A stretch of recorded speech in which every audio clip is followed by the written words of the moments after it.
ஒரு விஷயத்தை தொடங்கும் போது நல்லா தொடங்கணும் என்று தான் நம்ம நினைப்போம். நம்ம பார்க்கலாம், நம்ம தெருக்களில், நம்ம வீடுகளில், நம்ம ஊர்களில் சுபகு தொழுதுட்டு அப்படி வெட்டக்கிறங்கினா இந்த அப்ப கடை தேத்தனி கடையெல்லாம் கிராத்தோட ஆரம்பிக்கும். சும்மா கிராத் போயிட்டே இருக்கும், ஆரம்பிக்கிறாங்க. ஏன்னா 7 மணியாகக்குள்ள அந்த கடையில் குத்தாட்ட பாட்டு போகும், அது வேற விஷயம். அந்த கடையில் சிகரெட்டு விற்கிறான், வீடு விற்கிறான். ஆனால் அதை செஞ்சும் கூட, சிகரெட்டு வீடு விற்றும் கூட அவன் நினைப்பு என்ன தெரியுமா?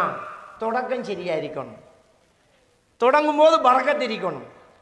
அவன் சாம்பிராணி பிடிக்கிறதும், கல்லாக்குள்ள அந்த சாம்பிராணி புகையை பிடிக்கிறதும், மஞ்சள் தெளிக்கிறதும், அக்ராத்தை போடுறதும், அந்த சுபவுக்கு தொப்பியை போட்டுக்கிட்டு சும்மா பறக்கத்தான் தொடங்கணும். இது நம்முடைய கலாச்சாரம், நம்முடைய ஊரில் நடக்கிறது. அவனே இந்த மாதிரி செஞ்சுக்கிறான். கடையை திறக்கக்குள்ள கூட கொஞ்சம் பறக்கத்தான் தொடங்கணுங்கிறான். வாழ்க்கையில் எவ்வளோ முக்கியமான ஒரு விஷயம் திருமணம். நம்முடைய விலாசமே அங்கேருந்து தான் ஆரம்பிக்குது. ஒரு பெண்ணு தாய் தகப்பன்கிட்ட இருந்ததை விட கல்யாணத்துக்கு பிறகு புருஷன்கிட்ட இருக்கிறான் ரொம்ப அதிகமான காலமாக இருக்குது. 18-20 வருஷம்தான் உமா பாப்பா கிட்ட, சாகும் வரைக்கும் கணவன்கிட்ட. ஒரு ஆண் பெற்றோர்களுக்கு கீழே இருந்து கட்டுப்பட்டு இருக்கிறதெல்லாம் கல்யாணம் வரைக்கும் தான்.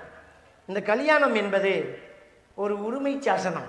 والعاديات ضبحا فالموريات قدحا فالمغيرات صبحا فأثرن به نقعا فوسطن به جمعا.